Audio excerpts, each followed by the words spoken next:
राग देश अपने आप में देशभक्ति की बात करती है। जी जी और जितना भी हमने देखा है जी प्रोमो के माध्यम से रंग दे बसंती की याद दिलाता है।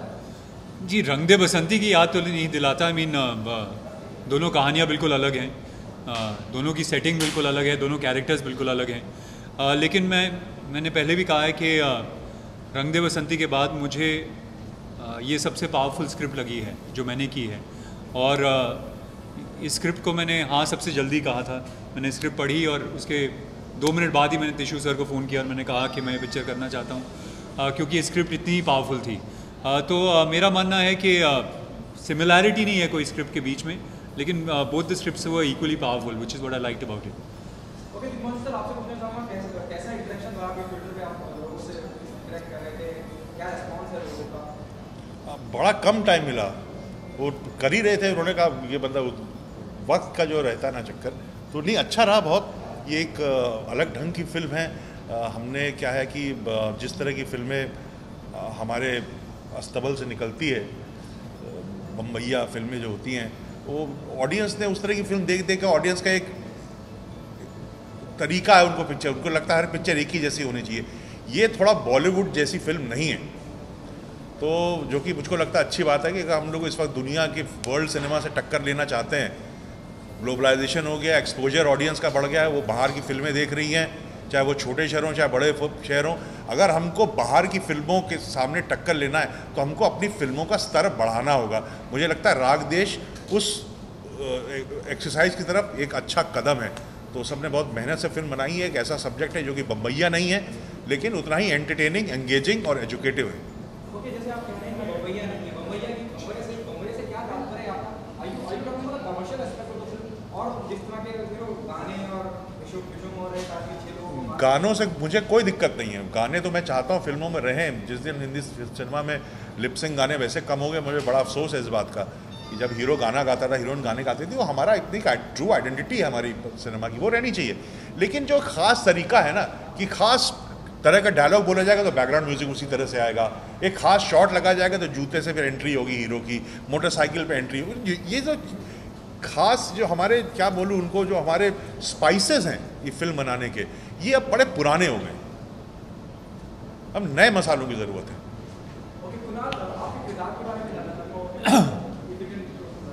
जी हाँ, I play a character called Shahnawaz Khan, and for me Shahnawaz Khan really is one of the most fascinating characters I've ever played. I think Shahnawaz Khan की जो कॉन्फ्लिक्ट था वो कोई भी कैरेक्टर से ग्रेटर था, क्योंकि शाहनवाज़ खान की जो फैमिली है वो पूरी ब्रिटिश इंडियन आर्मी से थी। वो खुद ब्रिटिश इंडियन आर्मी में था। जब उन्होंने आईएनए ज्वाइन किया, इंडियन नेशनल आर्मी, उनके 80 रिलेटिव्स अब भी ब्रिटिश इंडियन आर्मी में थे। तो उन्होंने इंडियन नेशनल आर्मी ये ज्वाइन करके ये सोचा होगा उस वक़्त कि एक समय ऐसा आ सकता है जब मुझे अपने खुद के रिश्तेदारों के साथ के अगेंस्ट लड़ना पड़ेगा, अपने भाई के अगेंस्ट लड़ना पड़ेगा। ऐसा भी हो सकता है कि मुझे अपने भाई को मारना पड़ेगा। ये जानते हुए उन्होंने इंडियन नेशनल आर्मी ज्वाइन की। तो मेरे लिए बहुत ही पावरफुल कैरेक्टर है, और इस तरह का मुझे लगता है इतना पावरफुल कैरेक्टर मैंने कभी प्ले नहीं किया है।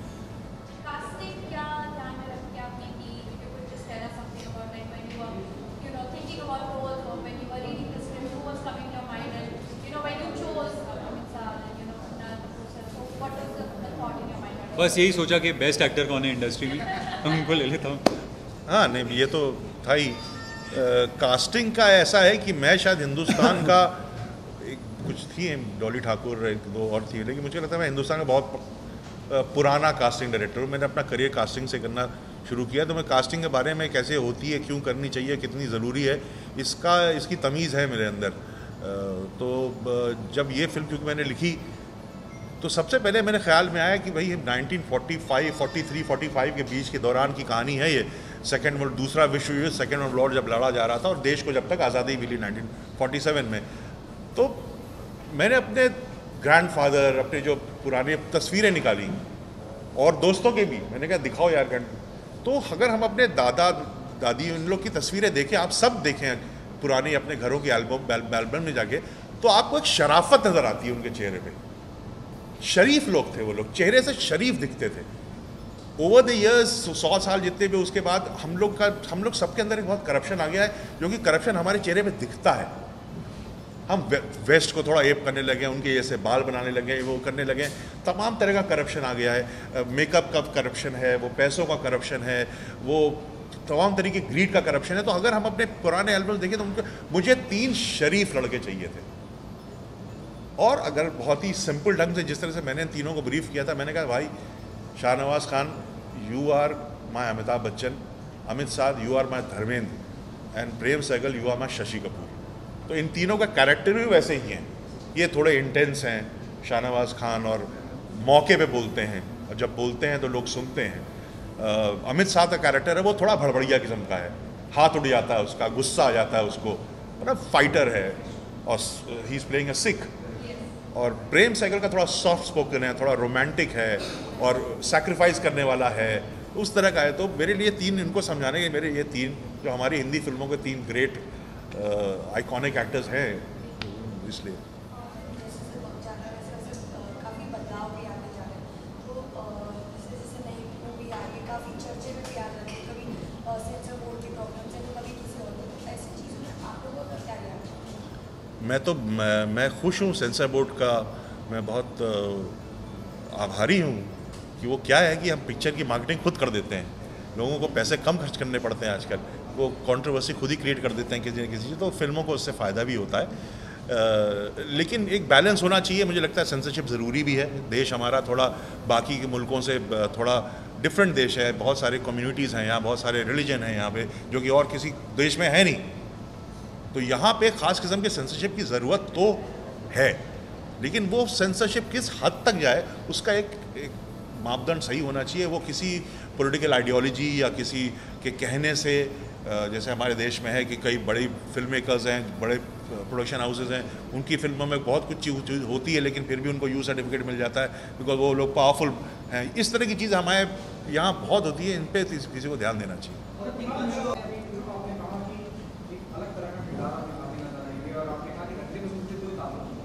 जी, Right, right, of course. Do you get worried? You don't feel you get typecast when I talk about playing Aslam and Shahnawaz? I hope you understand that. No, not at all. Actually, I've never approached a character thinking about what the religion of the character is. For me, the character is interesting or not interesting. The religion is actually really secondary. It's about the character. So no, it's not something that's crossed my mind. In fact, not only Aslam and Shahnawaz, I've played a lot of Muslim characters. I was in Aaja Nachle, I was Imran. I did a film called Lamha in which I played a character which was Muslim as well. मैं जवाब दूँ उसका? हाँ बिल्कुल। क्या है ना कि अगर आप पुराने ज़माने में देखें तो चेहरे पे किसी का रिलीजन लिखा नहीं होता था। आजकल हमारे चेहरे पे हमारा रिलीजन लिखा दिखाई देता है सबके। तो पहले ऐसा होता नहीं था। शाहनवाज खान पंजाबी बोलता है, अब आप कहाँ से पंजाबी बोलते लगेगा कि यह हिंदू है कि मुसलमान है, बढ़िया खालिस पंजाबी बोल रहा है। ऐसे होते थे लोग। तो इसके कैरेक्टर में ये कैसे बदल जाएगा कि अगर मुस्लिम हो तो मैं डिफरेंट कैरेक्टर, हिंदू हूँ डिफरेंट। वो कैरेक्टर किन चीज़ों के साथ जूझ रहा है, उसकी परिस्थितियाँ क्या है, वो कैरेक्टर को बनाती हैं।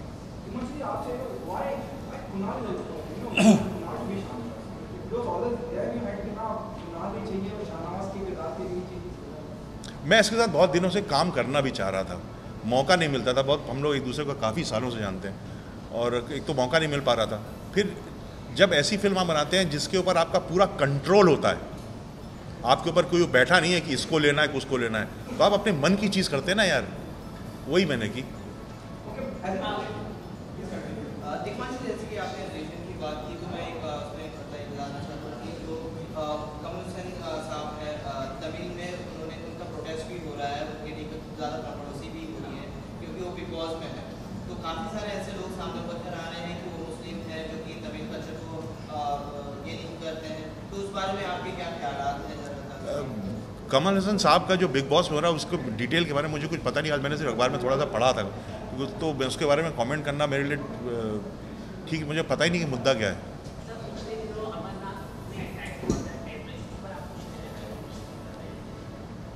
क्या कहूँगा यार, दिल रोता है, कहना क्या है इसमें। बहुत गलत है, बहुत ख़राब है। जिन्होंने मारा तो उनसे बड़ा कायर कोई नहीं है, उनका कोई धर्म नहीं है जिन्होंने अमरनाथ यात्रियों पे गोली चलाई है। क्या बोले उनके लिए। हमेशा रिलीजियस को भी टारगेट किया जाता है इस तरह का, और आपको लगता है कि जो अटैक हुए टेरर उनका कोई धर्म है? नहीं, बिल्कुल नहीं है, क्योंकि मुझे मालूम है कि मुसलमानों का धर्म उनको ये करने के लिए नहीं करता जो वो लोग कर रहे हैं। वो उनको कोई बहुत गलत लोग उकसा रहे हैं और किन्हीं और कारणों से हो रहा है वो, और बहुत दुख होता है। दिमाग से आपसे जानना चाहूँगा कि जो फिल्म का बेस होता है वो लोकेशन होता है, जो इम्पैक्ट पड़ता है वो लोकेशन के ऊपर ही पड़ता है। आर्मी आउटपोस्ट पर आपका कुछ लोकेशंस को लेकर कुछ दिक्कतें आई थी कि वहाँ पर परमिशन नहीं मिला था, क्योंकि जो रियल लोकेशन है वो इम्पैक्ट और बनाता है मूवी को। हाँ, रियल लोकेशन इम्पैक्टफुल बनाता है। मैं तो हम हर पिक्चर में मैं सेट्स में मुंबई में ज़्यादा काम करने में मुझे मज़ा भी नहीं आता है। मैं रियल लोकेशन पे ही काम करता हूँ, क्योंकि रियल लोकेशन क्या होती है, जब आप एक्टर को भी रियल लोकेशन देके जाते हैं ना, वो एक कॉस्ट्यूम की तरह है। अगर आपको पुलिस वाले का रोल करना है, या आर्मी वाले का रोल करना है, या वकील का रोल करना है, या डॉक्टर का रोल करना है, जहाँ आप आपने कॉस्ट्यूम पहनी, आप एक्टर अपने आप को चेहरे पर देखता है, उसको लगता है कि हाँ मैं आधा डॉक्टर तो हो गया, आधा एक्टिंग से करूँगा। तो लोकेशन भी वही काम करता है। जब आप रियल लोकेशन पे किसी को एक्टर को खड़ा कर देते हो तो उसकी आधी चीज़ें उसको सुविधा बहुत मिल जाती है बजाय एक नकली सेट के। तो ये तो बहुत अच्छी बात होती है कि अगर रियल लोकेशन में शूटिंग करें। हमको इस फिल्म में, बिकॉज आर्मी वाली फिल्म है और बहुत ज़्यादा इसमें कुछ बैटल सीक्वेंसेस भी हैं सेकेंड वर्ल्ड वॉर के, तो नेचुरली विदाउट आर्मी असिस्टेंट तो करना मुश्किल था। लेकिन उस वक्त देश में हालात कुछ ऐसे हो गए कि आर्मी वाले हमको परमिशन, हालांकि उन्होंने हमेशा दी है, जैसे मैंने पान सिंह तोमर भी की थी तो आर्मी परमिशन मिल गई। तो आर्मी की अगर आपको परमिशन मिल जाए तो इतनी आपको सुविधा हो जाती है कि वो लोग सब खुद करते हैं। आप असिस्टेंट डायरेक्टर भी कुर्सी पे बैठे रहते हैं जब आर्मी की आपको मदद रहती है ना शूटिंग में, बहुत आपको सुविधा हो जाती है। देश में हालात कुछ ऐसे थे कि हमको आर्मी परमिशन नहीं मिली, लेकिन हमारी डेट्स थी, सब कुछ बुकिंग हो रखी थी, तो हमने फिर भी गए। और हमारे साथ आर्मी के कुछ लोग थे, एक राज रावत हैं, उन्होंने, बिकॉज एक्स आर्मी है तो उनको क्या सही है क्या गलत है, टोपी कैसे पहननी है, कोर्ट मार्शल कैसे होता है, मार्च पास्ट कैसे करते, जो पूरा प्रोटोकॉल है आर्मी का, उससे हम लोग को अवगत कराया। उन्होंने देखा, हर सीन के वक्त रहते थे और कर दी हमने फिल्म। मूवी में ऋतिक रोशन और अजय देवगन को भी लिए जाने की बात चल रही है। रियली? आपने बताया नहीं सर? क्या बात है, जब पिक्चर देखेंगे शायद। कभी नहीं, कभी नहीं, झूठ।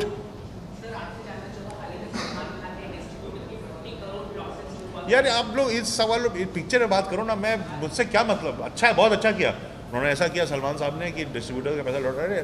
ऐसे पुराने लोग किया करते थे, बीच वाले लोग भूल गए करना। 100% ये फिल्म इतिहास में जो हुआ था वही है, 100%।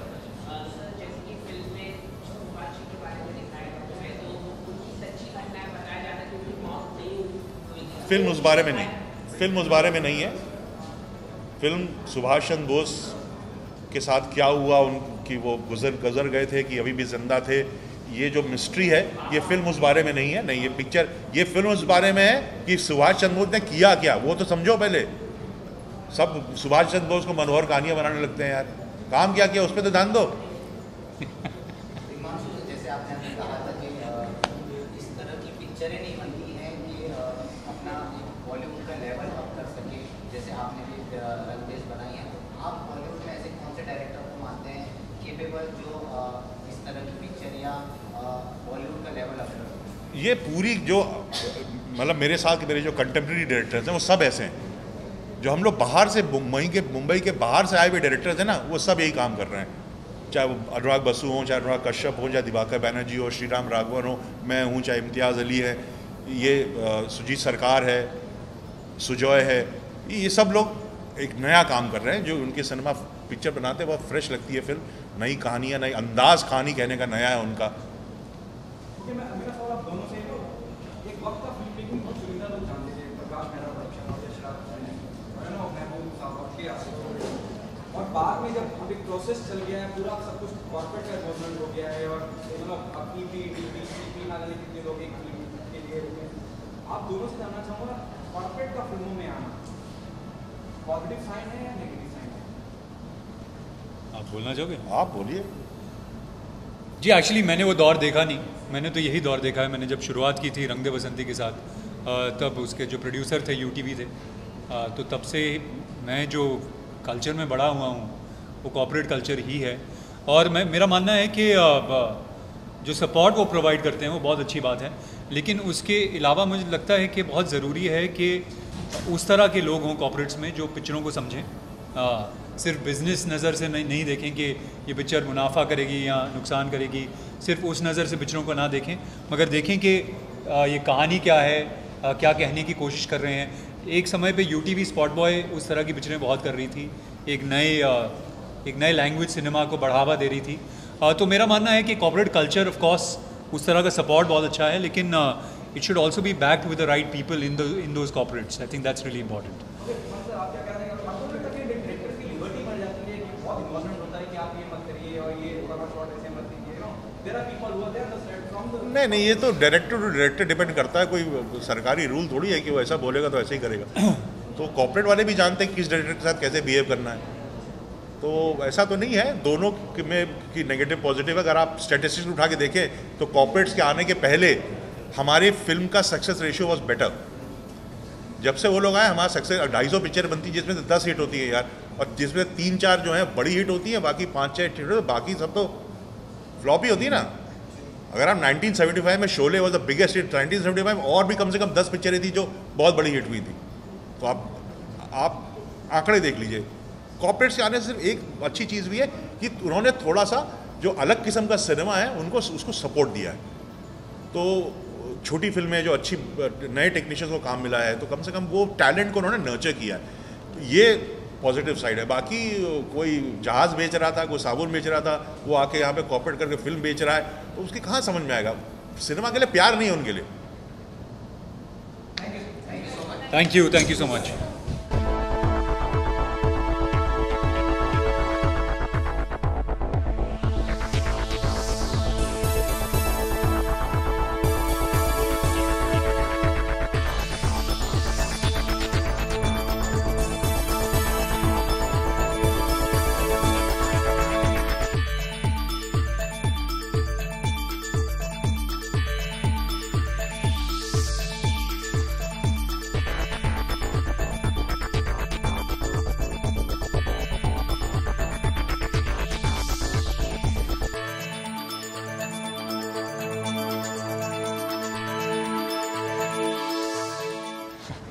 किस तरह का किरदार आप निभा रहे हैं? तो राग देश में मैं कैप्टन प्रेम सहगल का किरदार निभा रहा हूँ। ये एक इंडियन नेशनल आर्मी के ऑफिसर थे। ये जो 3 अफसर थे आईएनए के जिन पे ट्रायल चला था रेड फोर्ट में, उनमें से एक अफसर थे और ये एक बहुत बड़े वॉर हीरो थे और मुझे लगता है इनकी कहानी ज़्यादा लोगों को नहीं पता है, इसलिए मैंने ये जो रोल है निभाने का सोचा, क्योंकि आई थॉट कि इस तरह this way I can get the story out to a lot more people. मेरी जनरेशन में ज़्यादातर लोगों को इंडियन नेशनल आर्मी और ये रेड फोर्ट ट्रायल्स के बारे में नहीं पता है, तो मुझे लगा कि एक ये सॉर्ट ऑफ मेरी ड्यूटी है कि मुझे इस फिल्म के साथ जुड़ना चाहिए और ये स्टोरी को आगे लेके जाना चाहिए। पर इस पिक्चर में कास्ट होने से पहले मुझे काफ़ी मेहनत करनी पड़ी थी। There was lot of research we had to put in, बहुत डॉक्यूमेंट्रीज देखनी पड़ी, बहुत किताबें पढ़नी पड़ी और मोस्ट ऑफ ऑल मुझे जो मेरी रेगुलर ज़िंदगी है वो उससे थोड़ा दूर हटना पड़ा, बिकॉज मैंने आज तक कभी 1940s या 1930s के बारे में ना ज़्यादा सुना था, ना ज़्यादा रिसर्च की थी, तो मैंने अपनी प्रेजेंट लाइफ को कुछ महीनों के लिए दूर रख दिया था और मैंने अपने आप को प्रेम सहगल के कैरेक्टर के लिए पूरा डेडिकेट कर दिया था। बिफोर ये फिल्म मुझे मिली, मैंने एक्चुअली इसके लिए एक ऑडिशन दिया था, बिकॉज ये पिक्चर मुझे मिली भी इतनी आसानी से नहीं थी, मुझे इसके लिए ऑडिशन देना पड़ा था और जो हमारे कास्टिंग डायरेक्टर थे मुकेश छाबड़ा, वो मुझे लेके गए, तिग्मांशु सर से मिलवाया और फिर जब उनको सब ठीक ठाक लगा तब मुझे पिक्चर मिली। But today I am very excited that I am a part of such a important film of history. और तिग्मांशु धुलिया के साथ काम करने का बेस्ट पार्ट ये है कि वो बहुत एंटरटेनिंग फिल्म्स बनाते हैं जिसमें साथ में आपको एडुकेट भी कर देते हैं, तो I think it's a win win situation.